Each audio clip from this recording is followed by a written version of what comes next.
Joining me now is Tennessee Republican Senator Bill Hagerty, who served as U.S. Ambassador to Japan during the first Trump administration. Welcome and thank you so much for being with us, Senator. I appreciate it. It's good to be with you, Andrea. So what is your reaction to Matt Gaetz as Attorney General? Right now, would you support him? Listen, Andrea, it's amazing to me that people are reacting the way they are, what you just showed, because there has been no one better at channeling the American public's frustration with the weaponization of the Department of Justice than Matt Gaetz. You can understand the president's frustration with the DOJ.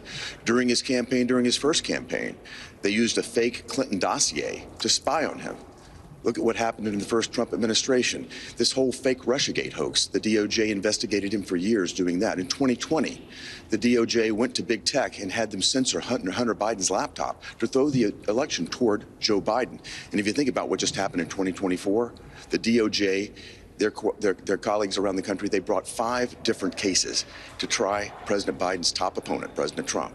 I can understand his frustration in wanting to put an agent of change in place. I'm not surprised at all.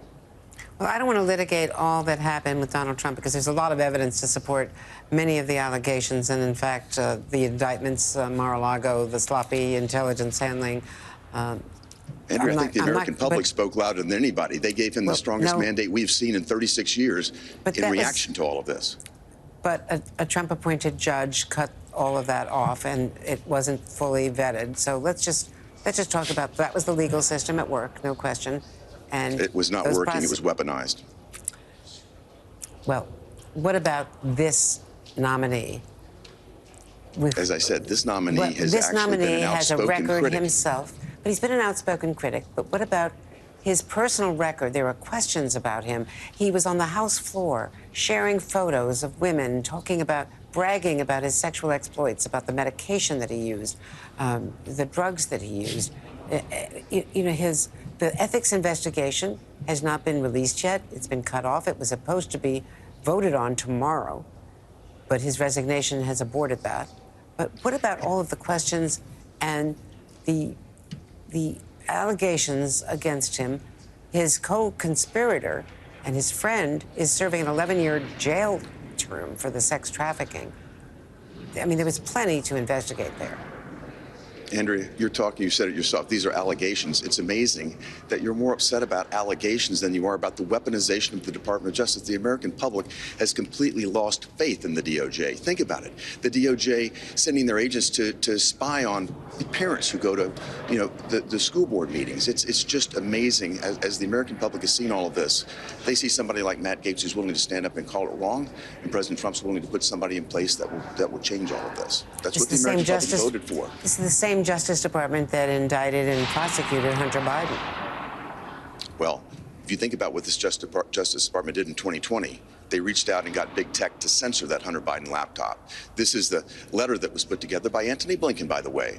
You think about the political dirty tricks that have gone on with the Biden administration. Antony Blinken got 51 so-called intelligence experts to sign a letter saying that the Hunter Biden laptop was Russian disinformation, and the DOJ cooperated with them to go out and basically pre-broker a deal with big tech to censor the laptop.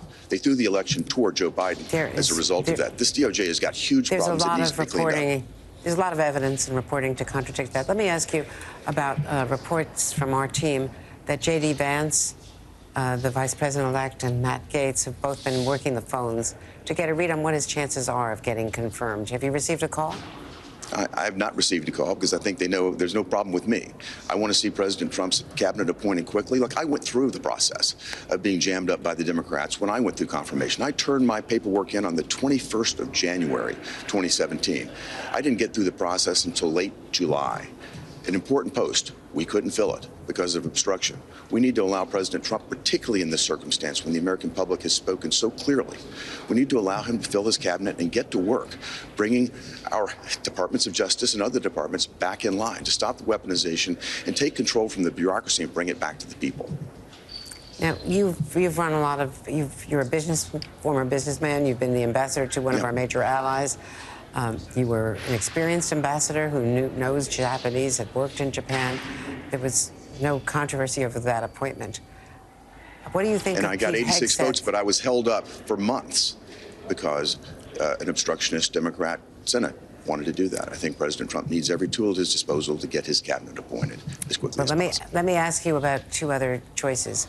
Pete Hegseth, who is a Fox News commentator. He's a decorated Iraq and Afghanistan combat veteran, but he's never run an $800 billion operation overseeing 1.3 million active duty service members. Does he have the management experience from being a Fox News anchor on weekends to run something as important as the Pentagon in the midst of two wars? Pete is a graduate of Princeton, a graduate of Harvard. He's my constituent in Tennessee. He's an inspirational leader. If you think about some of the people that we have, look at Lloyd Austin right now, refusing to hold anybody to account for what happened in Afghanistan. The Department of Defense has been enormously mismanaged under the current regime. It needs to change dramatically. They need to stop working on pronouns and get back to lethality, and someone like Pete can lead that. And do you agree that women should not be in combat? Including people like your colleague. I don't have to agree with every point that Pete says to Tammy Duckworth, for instance, was a jet pilot and, of course, suffered grievously. So I work with her, and as I said, we have a lot of women pilots in combat. I have voted for certain Biden appointees. I don't agree with them on every point, certainly not every point at all. But they need to have a chance to be heard. They need to have a chance to serve. Now, I think you took yourself out of contention for Secretary of State, for which you had been supposedly considered. Andrea, I never put myself in. I never put myself into contention. Okay. This is just speculation, and I'll leave that. Let me ask you about Secretary of Treasury, because that is a job not yet filled, and arguably you have a lot of experience in that regard. Again, Andrea, I've avoided speculation in this regard. President Trump is going to make these decisions, and they're going to be very personal to him. He's going to put a team around him that he's comfortable with, that he'll work well with. In whatever role I have, I'm going to be here to try to move the agenda forward and respond to the mandate that the American public delivered last week. But you certainly would not rule out wanting to be in the cabinet. Again, I've never speculated that I wanted to be in or out of the cabinet, and I've avoided that, and I'll continue to do so. I've had a great career in business, as you mentioned. It was my honor to serve as our U.S. ambassador to Japan in President Trump's previous administration to represent this great nation, and there's no greater honor than I have right now than to represent the people of Tennessee in the United States Senate. Senator Bill Hagerty, thank you very much. Thank you, Andrea. It's good to be